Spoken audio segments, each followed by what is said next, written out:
Paz está aqui firme e forte para falar sobre Léo Ortiz. É isso mesmo, terminou a novela Léo Ortiz. É o bigodão. Pelo menos tá perto. Vai chegar um bigodão, né? No Flamengo? É, Léo Ortiz foi liberado dos jogos, já não participa. O estranho é o momento, né? É. Porque o Bragantino está decidindo a vida na Libertadores, tem 2 jogos agora contra o Botafogo para se classificar para a fase de grupos, né? Ou tentar a classificação para a fase de grupos e libera o seu capitão. Né? É um momento inoportuno, talvez. Já jogando super bem esse ano de novo, né? Pois Fazendo gols e tudo. Agora, imagino que o torcedor do Bragantino deve estar feliz da vida com a negociação, né? Feliz da vida de perder o seu principal jogador, um dos principais jogadores, às vésperas de 2 jogos que vão decidir a vida do clube na Libertadores. Fato é que ele foi liberado desses 2 jogos e vai assinar contrato com o Flamengo na próxima semana. Uma novela que vem se arrastando desde o ano passado, praticamente. O Flamengo tentando negociar, o Bragantino fazendo jogo duro. Ele vai assinar um contrato de 5 anos, né, até dezembro de 2028. O Flamengo vai pagar 8 milhões de euros, né, dá mais ou menos aí 40 e poucos milhões de reais. São 7 milhões em 2 parcelas e depois 1 milhão de euros em variáveis, né? Bom negócio para todo mundo, Jéssica?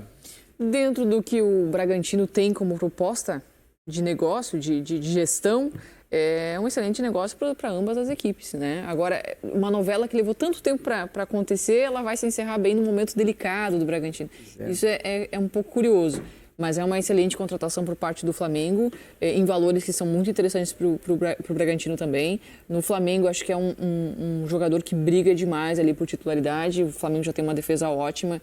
Léo Ortiz é da primeira categoria de zagueiros no Brasil, com uma capacidade enorme de leitura de jogo, inteligente para jogar. Então, não é à toa que levou todo esse tempo para acontecer, né? Quando se enrola demais uma negociação, porque o cara é muito bom e tem muita coisa a ser ajustada nessa contratação. Só para deixar claro o porquê do momento da negociação, né? Porque as inscrições para a fase de grupos da Libertadores terminam aí agora, essa semana e tal, alguma coisa Precisava assim. acontecer, né? E se não conseguisse contratar agora, o Flamengo não poderia inscrevê-lo. Se a situação tivesse sido prolongada um pouco mais, o Flamengo não poderia inscrevê-lo na fase de grupos. Então, era o que tinha. O Bragantino, né, fica um pouco de mãos atadas, o jogador gostaria de ir, o Flamengo pagou ali o que o Bragantino conseguiu aceitar, né, o que o Bragantino queria minimamente ali para liberar o jogador. Então, o negócio saiu. Pior para o time do Bragantino, então, que não vai ter Léo Ortiz, mas para o Flamengo a notícia é boa, porque trata-se de um grande zagueiro, e vai se juntar a outros 3 ótimos zagueiros que o Flamengo tem, né? Fabrício Bruno, Léo Pereira e Davi Luiz.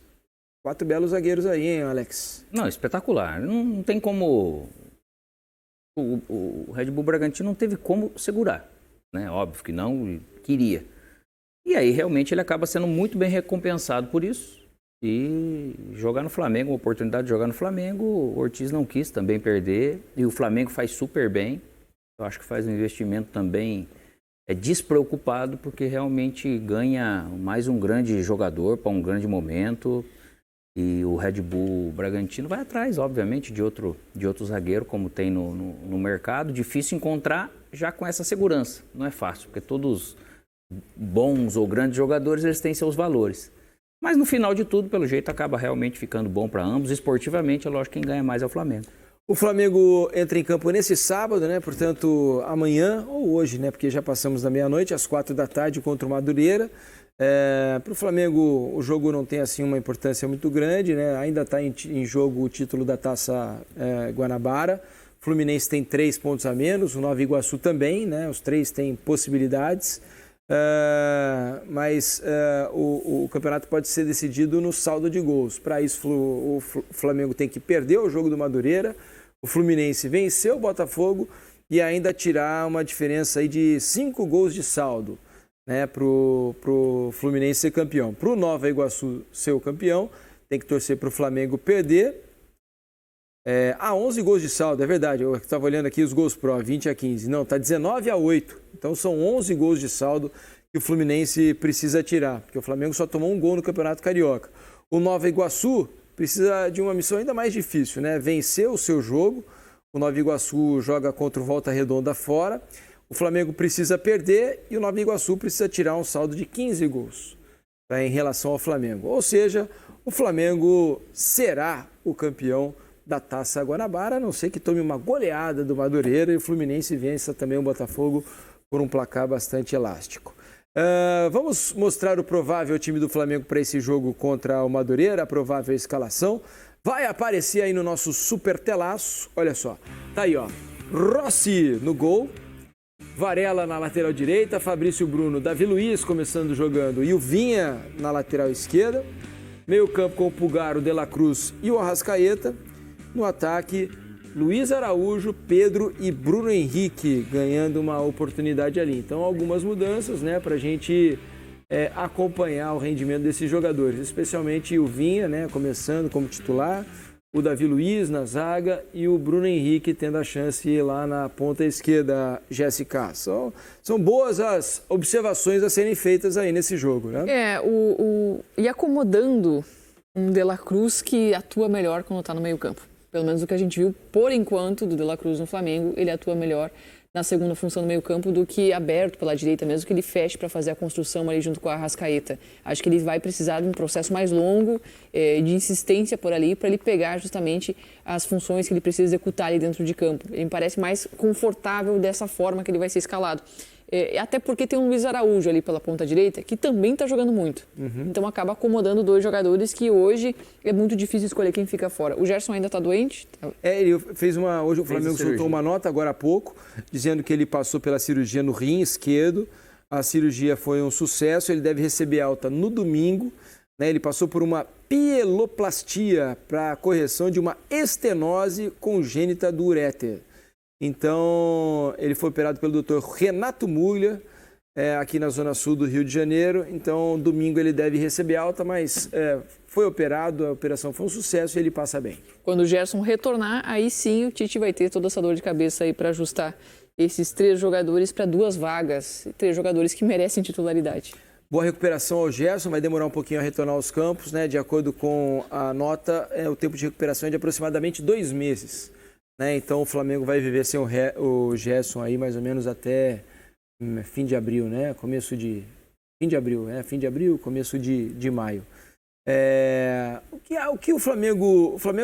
O elenco do Flamengo é fortíssimo, todo mundo sabe. Mas é interessante quando você não troca o time todo, né, Alex? Você pode observar esses jogadores, no caso, estamos falando de Davi Luiz, de Matias Vinha e Bruno Henrique, com os outros titulares em campo, né? Eu acho assim, ele é possível. O campo, ele muitas vezes vai te mostrar que nem sempre são os melhores jogadores que vão acabar dando certo, mas aqueles que se encaixam nisso tudo.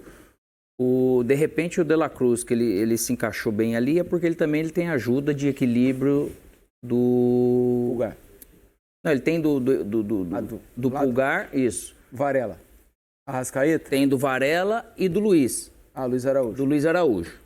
Então você cria um equilíbrio deles. Ele pode flutuar como antes ele vinha flutuando. Só que esse lado realmente direito do Flamengo, mesmo tendo o Pulgar, mas era só ele aqui com o Varela ou com o outro lateral, dava muita oportunidade, muita distância de espaço para esse adversário jogar pelo seu lado esquerdo.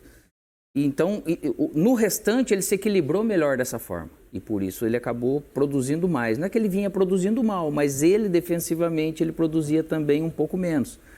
Ganha-se a questão da questão do Vinha e o Bruno, cara, ele qualquer lateral que for jogar, estando com o Bruno também, que também joga um pouco mais por dentro, vai ter um corredor um pouco maior para ele poder apoiar. E o Vinha, com toda essa experiência dele também que tem junto muito com a qualidade. Jogador. É muito bom jogador. Cara, o time do Flamengo é uma seleção, é um espetáculo que tem. Eles entenderam pelo jeito essa questão de às vezes algum vai estar jogando, o outro não, que todos querem estar jogando, mas entenderam isso como equipe e como se fosse uma equipe fora, né? Que antes a gente não tinha isso aqui no Brasil, né? Agora tá ficando mais tá ficando mais compreensível. Eu quero participar de um elenco, de um clube, de um grupo que vai vencer, que vai chegar, que vai disputar competições realmente para ganhar, e assim tá se vindo muito bem, porque também é muito bem dirigido. E com organização defensiva, né? Vale ressaltar novamente que o Flamengo só tomou 2 gols nessa temporada até aqui, né? Em que pese os adversários, né? Uma parte do campeonato estadual, são números bastante relevantes. Deixa eu passar... Olá, fã de esportes. O Campeonato Carioca terá a última rodada, 11ª, da Taça Guanabara, neste final de semana, quando estarão sendo definidos os 4 semifinalistas da competição e também o campeão, virtualmente, já é o Flamengo, líder da Taça Guanabara com 24 pontos ganhos e um saldo de 19 gols. O Flamengo será campeão da Taça Guanabara neste sábado, jogando contra a equipe do Madureira no Maracanã às 4 horas da tarde, porque pode ser campeão até com derrota, já que o saldo de gols do Flamengo é muito alto, 19 gols. O Flamengo vai ser campeão ganhando, empatando ou até perdendo. Fluminense é o segundo colocado com 21 pontos ganhos e faz o clássico de domingo no Maracanã às 4 horas da tarde contra o Botafogo. Se o Fluminense vencer, garante a segunda colocação.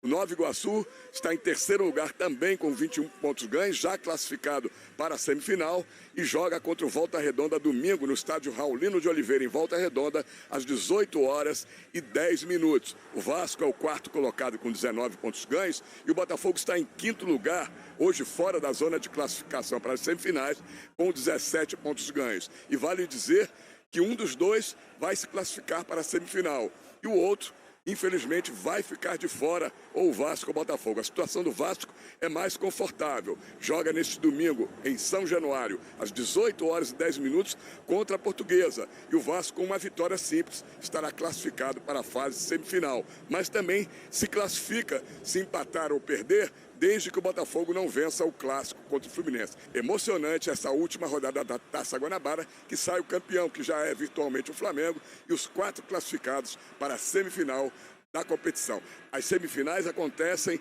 em 2 datas, 10 e 17 de março. O primeiro colocado, Flamengo, contra o quarto colocado, e o segundo colocado contra o terceiro colocado. Lembrando que o primeiro, Flamengo, e o segundo, que não se sabe ainda quem vai ser, levam a vantagem de jogar por 2 resultados iguais para chegar à grande final do Campeonato Carioca.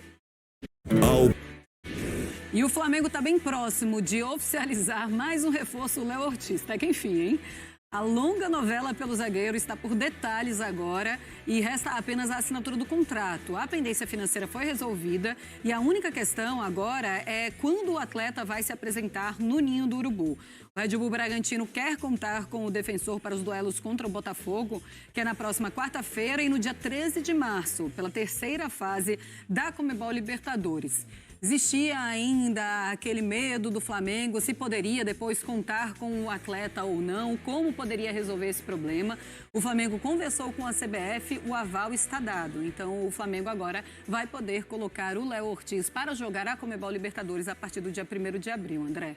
A corda vai esticando. Eu acho que demorou um pouco mais do que a gente imaginava, o próprio Flamengo e certamente o Léo. Essa situação em que ele deixou claro que queria jogar no Flamengo, as pessoas do Red Bull Bragantino sabiam da vontade dele, ele continuou agindo e atuando profissionalmente, o Flamengo esperando, aí a corda puxa, estica daqui, o Red Bull Bragantino não tem obrigação de fazer favor a ninguém, nem de dar presente para um clube que ele considera adversário, concorrente, e de fato é. Mas as coisas normalmente acontecem assim. Eu achei só que demorou um pouco mais, mas tudo bem. Esse problema teórico, né, em relação à utilização do Léo Ortiz pelo Flamengo precisa ser esclarecido mesmo. O Flamengo não poderia correr riscos e se há autorização para tal, não há problema nenhum, né? É uma situação resolvida às claras diante de todo mundo, mesmo porque seria muito ruim, principalmente para o Léo Ortiz, né? Ele seria o principal prejudicado. Imagina, né? Ficar sem uma Libertadores quando ele estava. Estar em 2 clubes na Libertadores. Vamos lá, a gente vai... Saudações rubro-negras, sejam todos bem-vindos e bem-vindas ao nosso canal Mengão News Oficial. Você que ainda não é inscrito, rapaziada, tem um botãozinho vermelho aí com o nome inscreva-se, então é importante que vocês inscrevam-se no canal, deixem o seu like, ative o sininho de notificações, beleza? Rapaziada, não dê mais nisso aí, né? Informações exclusivas, chegada do Léo Ortiz no Flamengo, são informações aí muito boas, né? Excelentes notícias para a torcida rubro-negra e eu quero saber a sua opinião, o que você achou dessa contratação do Léo Ortiz Ortiz, o Flamengo acertou nessa contratação ou não? Qual é a sua opinião sobre esse grande reforço aí, né, tão aguardado, uma grande e prolongada negociação, né, do Flamengo com o Bragantino pelo zagueiro Léo Ortiz, né? O Léo Ortiz que desde o começo, na primeira notícia de que o Flamengo tinha interesse nele, mostrou um grande desejo, né, de vir jogar na equipe do Flamengo. Então, comente aí o que você achou, pessoal. O valor que o Flamengo pagou ali em torno de 8 milhões de euros, valeu a pena? Valeu o investimento no Léo Ortiz ou não? Comente aí que é muito importante, beleza? No demais é isso aí, rapaziada. Espero que vocês tenham gostado. Infelizmente, no vídeo passado não conseguimos bater aquela meta de 100 likes, mas nesse vídeo eu acredito e eu confio em cada um de vocês, na força da nação, que a gente vai conseguir bater sim a meta de 100 likes nesse vídeo, beleza? Então, rapaziada, já deixa muito like aí, metralha o dedo no like pra gente bater a meta de 100 likes nesse vídeo. E se Deus permitir, mais tarde eu voltarei com mais informações aqui do nosso rubro-negro, né? Lembrando também, o Flamengo joga hoje contra a equipe do Madureira, então não perca, fica ligadinho aí pra você acompanhar, né, o jogão Flamengo e Madureira, beleza? Então até o próximo vídeo, se Deus permitir, mais tarde eu voltarei com mais informações do nosso Mengão.